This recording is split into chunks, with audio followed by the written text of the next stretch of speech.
교장이란 말에 흠칫했습니다. 제가 아주 하지만 제가 또 질서상 제가 그렇게 돼 있습니다. 저는 여전히 교장하면 저희 원로 목사님이 에메랄드 색의 옷을 입고 나오셔서 모자를 쓰신 게 떠오르기 때문에 제 마음의 교장은 우리 원로 목사님이지 않을까 그렇게 생각합니다. 아마 제가 눈을 감는 순간까지 변하지 않을 것 같아요. 그래서 오늘 좀 부족하지만 또 이 자리에 섭니다. 개인적으로 몇 가지 말씀을 좀 전하고 우리 또 말씀을 나누도록 하겠습니다.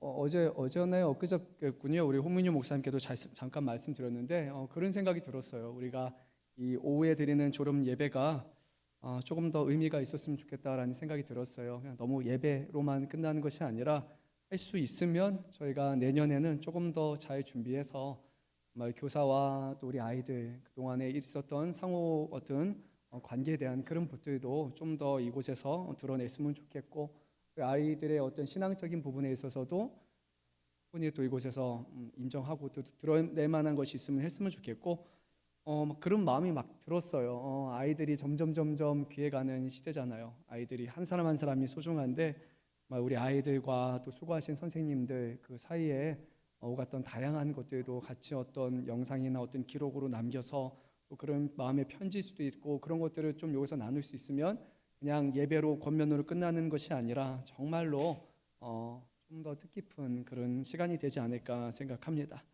말씀을 전하기 앞서서 먼저 우리 선생님 여러분 너무 수고하셨고 또 감사드립니다.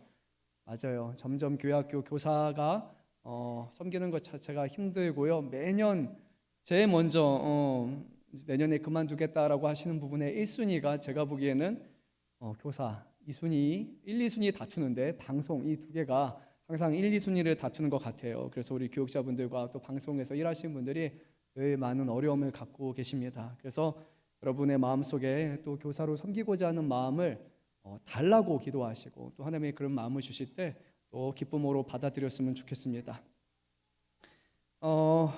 그런 마음도 오늘 또 있었습니다. 요즘에 이제 세상의 교육이 잘 체계화되어 있어요. 그래서 한편으로는 우리 교회에서도 이런 것들이 좀 더 있으면 좋지 않을까 제 바람이에요. 그래서 우리 아이들의 어떤 신앙의 성장에 관한 것들을 잘 우리가 이렇게 기록할 수 있다면, 그래서 1년 전과 1년 후에 우리 아이들의 신앙이 얼마나 변화가 있었고 또 어떤 계기를 통해서 그런 것들이 이루어졌고 이런 것들이 우리 이 아이들을 통해서 오랫동안 이렇게 축적이 될 수 있다면 훨씬 더 그것이 의미가 있겠다라는 생각이 들었습니다. 그냥 해를 거듭할수록 교사분들이 이 아이에 대한 이해도 더욱더 깊어지고 또 교회와 또 신앙과 삶 가운데 그들의 삶이 변화되는 과정이 계속해서 이렇게 기록이 될 수 있으면 그러면 훨씬 좋지 않을까라는 저의 또 바람입니다. 근데 이게 너무 부담으로 받지는 마시고요.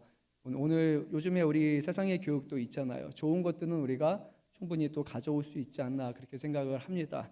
그래서 그렇게 또 교회 학교가 더욱더 아이들의 신앙과 또 아이들의 삶에 대해서 조금 더 관심을 기울이고 또 그렇게 세워질 수 있다면 우리 아이들도 선생님을 보다 신앙의 선생님으로 더욱더 깊이 받아들이고 또 그런 문제에 있어서도 충분히 같이 얘기를 나눌 수 있다면 세상이 가르쳐주지 못하는 그런 교육을 할 수 있는 정말로 생명을 살리는, 그리고 아이들에게 말씀으로 세워지는 좋은 교육기관으로 또 작용하지 않을까 그렇게 한번 생각해 봅니다. 오늘 말씀을 저희가 길지 않게 나누겠습니다. 짧다고라는 말씀은 못 드리겠지만 길지는 않을 것 같습니다. 자, 오늘 우리에게 주시는 하나님의 말씀은 잠언서 3장 1절에서 8절 말씀입니다. 오늘 제가 뭔가를 적어놓은 게 지금 저에게 지금 들어오지 않아서 제가 조금 당황스럽긴 한데요. 제 기억을 떠올리면서 뭔가 파일이 지금 이게 뒤집혀서 엉킨 것 같아요. 그래도 준비한 게 있으니까 같이 나누도록 하겠습니다. 한 아이가 있습니다. 한 아이가 있는데 수업 시간에 너무 떠드는 거예요. 이 아이가 제대로 앉지 않고 막 돌아다니니까 이제 선생님이 얘기하는 거예요. 좀 앉아라, 누구누구야 앉아라 하는 거예요. 근데 아이들이 그 말 듣고 바로 앉으면 아이가 아닐 거예요. 그래서 그 말에 더 이제 관심을 기울여지니까 아이가 더 신이 나가지고 계속 돌아다니는 거예요. 그러니까 선생님이 이제 할 수 있는 게 뭐가 있겠습니까? 그래서 하지 않으면 선생님이 뭐 너에게 좀 뭘 하겠다. 약간 의문장을 놓다가 아니면 그것도 되지 않으니까 최후의 비기가 있습니다. 교장실로 가자라고 이렇게 얘기를 하는 거예요. 그럼 아이가 좀 놀랄 거예요. 선생님이 말하면 그냥 그렇지만 교장실로 가자면 놀랍니다. 근데 놀란 이유가 하나예요. 교장실로 가는 게 무섭지는 않아요, 아이들은. 근데 교장실로 가게 된다면, 교무실로 가게 된다면 그 다음에 무슨 일이 일어날 줄 압니다. 부모님에게 전화를 걸 것이고 엄마나 아빠에게 연락이 가게 될 것이고, 그러면 두 분 중에 한 명이 와가지고 그래 괜찮다라고 얘기하는 게 아니라 분명히 집에 가서 한 소리 들을 것을 알기 때문에 아이들이 그거를 듣고 깨닫고 나서 그래서 그래서 이제 좀 말을 좀 듣습니다. 그래서 이 아이가 이제 교장실로 가자는 얘기 듣고 나서 그 말을 듣고 나서 이제 자리에 앉았어요. 그러니까 선생님이 이제 칭찬을 해주는 거예요. 그래, 아유 말을 잘 들어서 고맙다 이렇게 얘기하니까 이 아이가 워낙 이제 솔직한 아이예요. 그래서 이렇게 얘기를 합니다. 저는 지금 이 자리에는 앉아 있지만 제 마음 속에는 서 있습니다라고 이 아이가 그렇게 얘기를 하는 거예요. 너무 솔직한 아이였어요. 지금 뛰쳐나가고 싶은 마음이지만 그래도 어쩔 수 없어서 내가 선생님의 말을 들었습니다라는 것입니다. 오늘 우리에게 주시는 말씀을 보게 되면은 사랑하는 한 아버지가 자신의 사랑하는 자녀에게 지혜의 말씀, 그들의 평생에 붙들어야 되는 그런 말씀을 전해줍니다. 그동안 자기의 아버지 또 아버지의 아버지 또 아버지의 아버지로부터 계속해서 들었던 그런 인생을 살아가는 데 있어서 아주 중요한 그런 가르침이었고, 그것을 또 자기도 배우고 자기도 살아내었고 또 자기의 자녀에게도 이것을 꼭 가르쳐주고 싶은 거예요. 다른 것은 다 몰라도 되지만 너희가 이것만은 꼭 배웠으면 좋겠다라고 하면서 오늘 그 말씀을 가르쳐주는데, 말씀의 시작이 이렇습니다. 내 아들아 나의 법을 잃어버리지 말고 내 마음으로 나의 명령을 지키라. 근데 오늘 말씀을 또 읽어보니까요 이렇게 또 말씀합니다. 5절 말씀인데요, 너는 마음을 다하여 여호와를 신뢰하고 내 명철을 의지하지 말라. 그리고 3절 말씀을 보면 인자와 진리가 내게서 떠나지 하지 말고 그것을 내 목에 매며 내 마음판에 새기라 라고 합니다. 여기서 강조하는 부분이 뭔지 여러분 아시겠습니까? 네, 저만 아는군요. 마음이라는 것을 저희가 지금 강조하고 있어요. 마음으로 나의 명령을 지키고 마음판에 새기고 그리고 마음을 다해서 하라는 거예요. 이 아이가 거기서 선생님의 마음을 들은 거는 혼날까봐, 또 엄마 아빠한테 혼날까봐 해서 그것을 그냥 순응한 것입니다. 하지만 우리는 이것을 순응이라고 하지 그것을 순종이라고 표현하지는 않습니다. 진정한 순종이란 우리의 마음을 다해서 또 그것을 따르는 것을 우리는 순종이라고 말합니다. 오늘 말씀에서는요, 사랑하는 자녀들에게 순응이 아니라 순종을 요구하고 있는 겁니다. 마음을 다해서 내가 전하는 이 명령과 가르침을 꼭 들어달라고 합니다. 근데 그런 생각이 들었어요. 왜 마음일까? 왜 마음을 다하는 것이 그렇게 중요할까요, 여러분?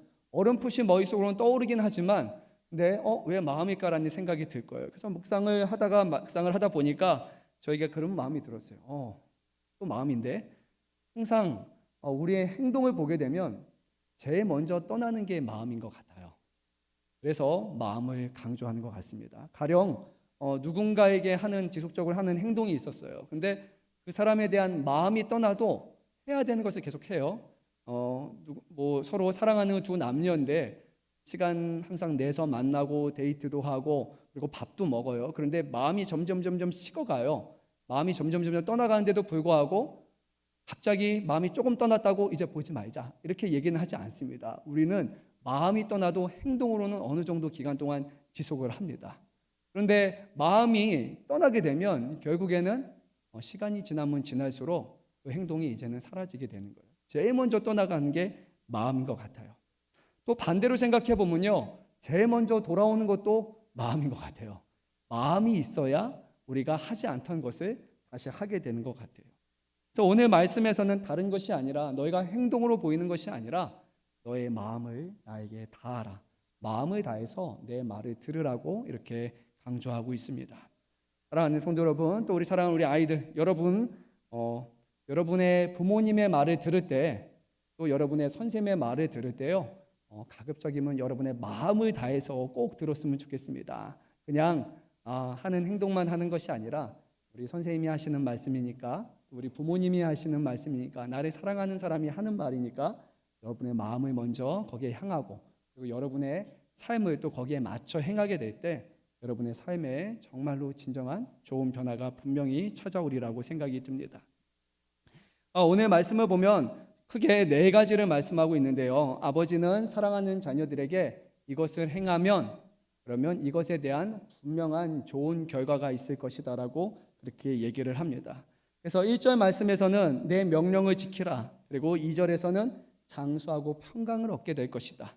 3절에서는 인자와 진리를 떠나게 하지 말라. 그러면 내가 사람들과 하나님 앞에서 귀중히 여김을 받을 것이다. 이런 형식으로 이렇게 행하라. 그러면 이런 일이 일어날 것이다. 이렇게 행하라. 그럼 이것을 복을 받을 것이다. 이렇게 행하라. 그러면 너에게 좋은 것이 있을 것이다. 라고 그렇게 계속해서 말씀합니다. 이것이 자녀를 사랑하는 부모의 마음이라고 저는 생각이 듭니다.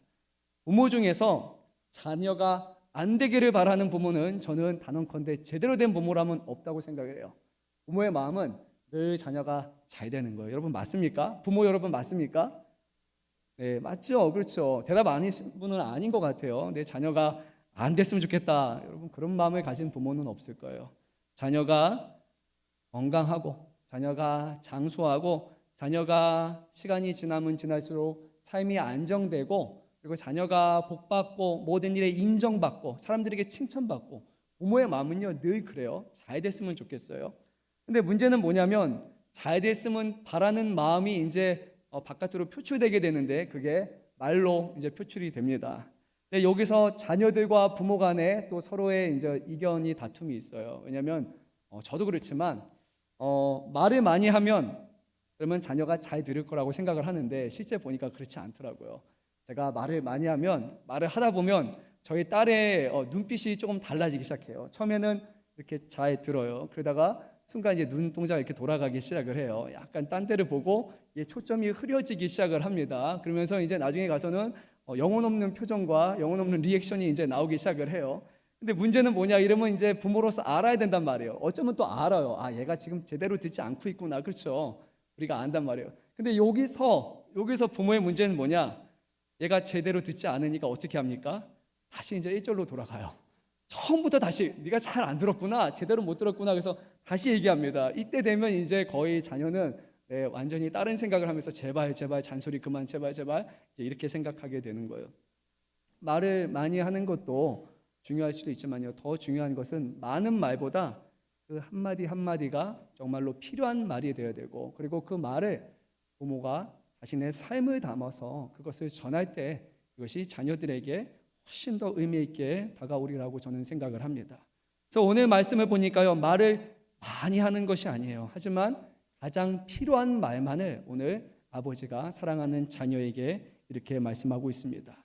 그럼 오늘 말씀에서 가장 강조하는 가장 중요한 그런 내용이 무엇일까요? 우리 한번 말씀을 읽어보도록 하겠습니다. 우리 5절 말씀 한 목소리로 읽도록 하겠습니다.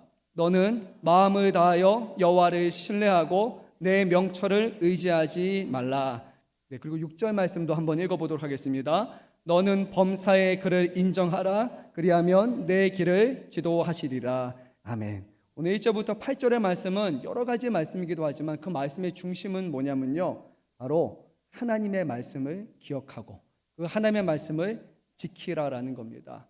우리 자신의 지혜와 우리 자신의 경험과 우리의 명철을 신뢰하는 것이 아니라 하나님을 신뢰하라. 그것이 가장 지혜로운 것이고, 그 하나님의 말씀을 날마다 붙들고 살아가는 자가 하나님께 인정을 받고 하나님 앞에 복을 받고 하나님이 그 인생을 책임져 주실 뿐만 아니라 그 사람이 세상에서도 다른 사람들에게도 인정을 받게 될 것이다 라고 말씀합니다. 여러분, 이 말씀 너무 많이 들어본 말씀일 수도 있어요. 너무 반복적으로 말씀을 들어서 또 하시는구나 라는 그런 말처럼 여겨질 수도 있습니다. 하지만 오늘 사랑하는 아버지는요, 이거를 하면 네가 어느 공부를 하면 뭐가 좋을 거야, 아니 너는 이공계통 뭐를 해야 돼, 너는 보니까 이쪽에 가는 게 적성에 맞을 거야, 이런 말을 하지 않습니다. 아버지는 가장 원론적이지만 가장 중요하고 아무리 시대가 지나도 변하지 않는 바로 진리의 말씀을 이렇게 전하고 있는 거예요. 부모로서 저도 이제 저희 딸이 나이가 점점 크니까 이제는 중학생이 됐어요. 중학교 1학년이 넘어가니까 얘가 모르는 거를 대해서 제가 즉각적으로 대답을 할 수가 없어요. 어떤 수학 문제에서 이렇게 보면 저도 보면 흠칫해요. 이거 어떻게 푸는 거였지? 아니 중학교 1학년 건데도 벌써 잘 기억이 안 나는 거예요. 그래서 나중에 가서 다시 이렇게 흘끗 보고 보니까 아 이런 거구나. 저도 네이버 물어보고 챗GPT 물어보고 이렇게 하다 보면 다시 새록새록 이제 떠올라요. 분명히 저도 적분, 미적분 다 했었고 삼각함수까지 다 했었고 대학교 가서 대수학의 통계까지 다 배웠는데도 불구하고 딱 보니까 전혀 모르겠는 거예요. 너무 생소한 거예요. 수학 문제도 그렇진데 뭐 영어도 죄송하지만 영어도 바로바로 안 떠올 때도 있고요. 다른 과목은 말할 수도 없습니다. 부모라고 해서 모든 것을 아는 것은 아니에요. 부모라고 해서 자녀들의 모든 것을 가르쳐 줄 수 있는 것은 아니에요. 하지만요, 하나님을 믿는 부모는요, 반드시 가르쳐 줄 수 있는 게 있어요. 세상 다른 사람들은 전할 수 없지만 가르쳐 줄 수 있는 것, 바로 하나님을 믿고 하나님을 따르는 삶, 그것이야말로 가장 지혜롭고 복된 삶이라는 것입니다. 여러분, 다른 것, 자녀들에게 공부 많이 가르쳐 주는 것 잠깐은 좋을 수 있어요. 방향, 진로 설정 잘해주는 것 우리 자녀들의 인생에 분명히 도움이 되긴 할 겁니다. 하지만 그들의 10년, 20년의 인생이 아니라 그들의 모든 인생을 두고 봤을 때 그들에게 가장 필요한 것, 우리의 자녀들에게 가장 필요한 것, 부모로서 우리가 할 수 있는 가장 중요한 것은 바로 하나님이 살아계시는 것과 또 하나님을 경외해야 된다는 것과 또 그분 앞에 겸손하게 살아가는 사람에게 하나님이 인정하시고 하나님의 그의 행사를 책임져 주신다는 것을 우리는 전할 수 있어야 됩니다. 저는 오늘 말씀에서 특별히 이 부분을 좀 많이 생각을 해봤어요. 잠시만요. 네, 제가 적어놨던 게 지금 뒤엎여가지고 지금 하고 있습니다. 네, 4절 말씀이에요. 4절 말씀 맞습니다. 4절 말씀 우리 한 목소리로 다시 한번 읽어보도록 하겠습니다. 그리하면 내가 하나님과 사람 앞에서 은총과 귀중히 여김을 받으리라. 아멘. 하나님 앞에서 귀중히 여김을 받는다라는 것이 아니라 하나님 앞에만 은혜를 받는다는 것이 아니라요. 오늘 4절 말씀 보면 누구와 누구라고 말씀합니까? 하나님과 사람 앞에서 은총과 은혜와 귀중히 여김을 받으리라라고 그렇게 말씀해요. 이것을 받기 위해서 무엇을 해야 되느냐? 인자와 진리가 내게서 떠나지 말고 그것을 내 목에 매며 내 마음판에 생기라. 인자와 진리는 곧 하나님과 관계되는 언약에 관한 말씀이고 그 언약을 지키기 위해서 하나님이 우리에게 주시는 그 말씀을 목에 매는 것 같이 늘 가까이 하면서 지키게 되면 하나님도 은혜를 베풀어 주시지만 사람들 가운데서도 귀함을 받게 될 것이다 라는 거였어요. 여러분, 이것이 여러분의 공감이 되십니까? 하나님만 인정하시는 것이 아니라요, 하나님의 말씀을 잘 지키는 자는 세상 사람들에게도 귀중히 여김을 받는다라고 성경은 말씀해요. 근데 저는요 정말 맞는 것 같아요. 단 전제 조건이 하나가 있어요. 뭐냐? 하나님의 말씀을 정말로 잘 듣고 잘 지켜야 된다는 거예요. 왜냐하면 이 하나님의 말씀은 먼저는 하나님을 향한 말씀이지만 동시에 우리 이웃과의 관계 속에서 주어지는 하나님의 말씀이 있기 때문이에요. 하나님만을 사랑하는 것이 아니라 누구를 사랑하라고 말씀해요? 이웃을 내 몸과 같이 사랑해야 될 것을 말씀해요. 하나님이 주시는 복과 은혜가 있다면 그것은 주변의 사람들과 함께 나누고 함께 기뻐하고 더불어 살아가는 것이야말로 바로 하나님이 주시는 그 복을 잘 사용하는 방법이라고 말씀해요. 하나님께 받은 은총을 다른 사람들에게 나눠주는 것, 이것이 교회의 역할이고 하나님을 믿는 사람들의 삶이 되어야 되는 거예요. 정말로 우리가 그렇게 살아간다면 그러면 우리는 하나님뿐만이 아니라 하나님과 사람 앞에서 은혜를 다시 되갚아 받는 날이 있을 것이고 사람들 앞에 존귀하고 귀중히 여김을 받는 그런 삶을 살아갈 것입니다. 그래서 우리가 잠깐 여기서 한번 멈춰봤으면 좋겠어요. 먼저 부모로서, 저와 같은 부모로서 과연 우리는 하나님 앞에 하나님의 말씀을 지키고 하나님의 뜻대로 온전히 살아감으로 말미암아 하나님이 주시는 은혜를 경험하고 또한 우리 주변 사람들로부터 여러분들은 어떻게 이렇게 할 수 있습니까? 여러분은 어떻게 이렇게 살아갑니까? 라는 그런 말과 칭찬을 듣는 분들입니까? 아니면 교회 안에서 신앙 안에서는 열심히 잘하는 것 같지만 우리 주변 사람들에게 귀함을 받거나 칭찬을 받거나 인정을 받거나 이렇게 사랑을 받지 못하는 그런 신앙 생활을 하고 있지는 않습니까? 하나님을 사랑한다면 그것은 이웃을 사랑함으로 비결이 되어야 되는 것이고 하나님을 교회가 성도가 우리가 바로 섬길 때 세상 가운데 우리는 분명히 중함을 여기게 받을 것이라고 성경은 분명히 다시 한번 말씀합니다. 우리 마지막으로 7절 8절 말씀을 읽도록 하겠습니다. 스스로 지혜롭게 여기지 말지어다. 여호와를 경외하며 악을 떠날지어다. 이것이 내 몸의 양약이 되어 내 골수를 윤택하게 하리라. 아멘. 맞는 것 같습니다. 몸이 아프면 우리가 제일 먼저 먹는 게 약이에요. 여기서 말하는 약은 그냥 병원에서 주는 그런 치료약이 아니라 다른 보약이라고 그런 형태가 맞습니다. 왜냐하면 몸의 양약이 돼서 우리의 몸을 윤택하게 하는, 건강하게 하는 그런 말이에요. 우리 늘 어렸을 때 들었던 말씀이 있어요. 몸에 쓴 약이, 입에 쓴 약이 어디에 좋다고 합니까? 몸에 좋다. 뭐 이게 항상 진리인지는 모르겠어요. 요즘에 쓰지 않는 약들도 있는 것 같은데, 근데 말씀에 대해서, 가르침에 대해서는 이것이 맞는 비유라고 생각이 듭니다. 잔소리인 것처럼 여겨지고, 또 우리 교사분들이 그럴 수도 있고, 어쩌면 부모 여러분들이 그럴 수도 있고, 저는 늘 그래요. 여러분에게 잔소리처럼 이렇게 말을 합니다. 이 말이 여러분에게는 좀 쓴 말처럼 들릴 때도 있을 거예요. 이게 참 불편하게 여길 수도 있을 거예요. 나를 찌르는 것처럼, 나를 겨냥한 것처럼 때로는 드리는 그런 말씀일 수도 있습니다. 하지만 그렇게 들릴 때 그 말이 실제로는 여러분에게 뼈와 살이 되는 말씀인 것 같습니다. 우리 친구 여러분, 우리 선생님들이 여러분에게 어떻게 그동안 잘 보살펴 줬어요? 네, 그래요. 반응이 제가 소율이는 고개 끄덕거렸어요. 선생님 기억하세요? 소율이가 끄덕끄덕 해줬어요. 그렇죠? 네, 맞아요. 그동안 사랑으로 보살폈고 또 여러분을 위해서 많이 기도했어요. 하지만 항상 여러분에게 좋은 말과 달가운 말은 했던 것은 아닐 수도 있어요. 때로는 선생님들이 여러분에게 조금 쓴소리를 했을 수 있고 여러분에게 불편한 말을 했을 수도 있어요. 그런데 여러분 그것을 너무 안 좋은 말로 받아들이지 않으면 좋을 것 같아요. 왜냐하면요, 여러분에게 잔소리하는 이유는 딱 하나예요. 여러분을 사랑한다는 증거예요. 저도요, 제 딸에게는 잔소리를 많이 해요. 그런데 교회에 있는 다른 아이들에게는 잔소리 한 번도 한 적이 없어요.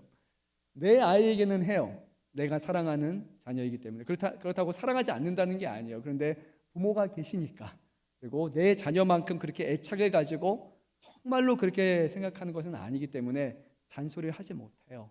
때로는 잔소리를 하고 싶을 때도 있는데 이렇게 해야 된다, 저렇게 해야 된다라고 여기서 하고 싶을 때 목까지 올라왔다가도 제가 참을 때가 거의 한 999번은 제가 참어요. 그리고 나서 말할 때 한 번 정도만 제가 말하는 것 같아요. 근데 자녀에게는요 10번 중에 한 5번 참는 것 같아요. 그리고 나서 제가 얘기해요. 이유는 하나예요. 정말로 사랑하니까, 정말로 관심을 갖고 있으니까. 여러분, 한 사람 한 사람이 너무나 중요하게 여겨지기 때문에 정말로 이 말을 하면 싫어할 것을 알아요. 잔소리처럼 여길 걸 알아요. 그런데도 잔소리를 할 수밖에 없는 게 부모의 마음이기도 하고 어쩌면 여러분의 선생님의 마음이기도 합니다. 그래서 여러분, 이제 졸업하는 여러분들 모르겠어요. 유아분들은 아이들은 목사님이 무슨 소리 하나 전혀 관심이 없을 거고, 유치부 아이들은 이제 뒤를 쳐다보고 이제 있을 거고, 그래도 유초등부 친구들은 보니까 제가 2명 정도는 지금 반쯤 듣고 있는 것 같아요. 여러분을 향한 잔소리, 때로는 우리 주변의 어른분들의 잔소리라 할지라도 그것을 너무 마음에 상처로 담아두지 말고 여러분을 사랑해서 하는 말이구나라고 여러분이 그렇게 받을 수 있다면 오늘 말씀처럼 이것이 여러분들의 뼈가 되고 여러분의 살이 되는 그런 좋은 약이 될 것이라고 그렇게 성경은 말씀합니다. 마지막으로 우리 성도 여러분께 말씀드립니다. 우리가 무엇을 할 수 있겠습니까? 자녀의 인생을 아무리 좋은 방향으로 아이들이 잘 살고 성공하고 행복하는 삶으로 우리가 다 살고 싶어 하지만 우리가 우리의 자녀들의 인생을 책임질 수도 없고, 우리가 설정하고 우리가 제시한 그 진로로 자녀들이 다 가지도 않아요. 그렇기 때문에 우리가 할 수 있는 것을 우리는 해야 됩니다. 우리 아이들, 또 저도 개인적으로는 제 자녀가 이제 중학생이고 또 이제 둘째가 3살이다 보니까 늘 자녀에 대해서, 교육에 대해서 늘 많은 관심을 갖고 있어요. 그런데 다른 것보다 부모로서 경험적으로 전해줄 수 있는 것이 딱 하나가 있다면 바로 이것인 것 같습니다. 하나님을 신뢰하고 하나님을 경외하는 것이다. 그러면 우리의 자녀들이 하나님을 안다면, 하나님을 만난다면 그의 인생이 하나님이 기뻐하시는 방향으로 나아갈 것이고, 그리고 하나님이 어디서든지 동행하시고 인정하시는 그런 삶으로 살아가게 될 것이다 라는 그 한 가지만을 오늘 우리가 꼭 기억했으면 좋겠습니다. 부모로서 자녀들에게 다른 것보다 꼭 하나님을 경외하고 신뢰하는 것을 가르쳐 줄 수 있으면 좋겠습니다. 그리고 그것은 말뿐만이 아니라 여러분의 삶을 통해서, 여러분이 집에서 자녀에게 하는 가장 많은 말이, 가장 많은 잔소리가 공부해라, 결혼해라, 뭐 해라 라는 말이 아니라 하나님을 사랑하고 하나님을 의지해라 라는 그 쓴소리요, 단소리가 될 수 있기를 간절히 소망합니다. 그래서 우리 자녀들이요, 우리 부모에 대해서 생각했을 때 다른 것은 몰라도 우리 부모님은 정말로 하나님을 첫째로 여기는 분이라고, 정말로 하나님을 사랑하는 분이라고, 정말로 하나님을 경외하며 살아가는 부모였다고, 그렇게 우리들의 부모에 대해서 평가하고 인정하고 감사할 수 있기를 간절히 소망합니다. 우리 함께 눈을 감고 제가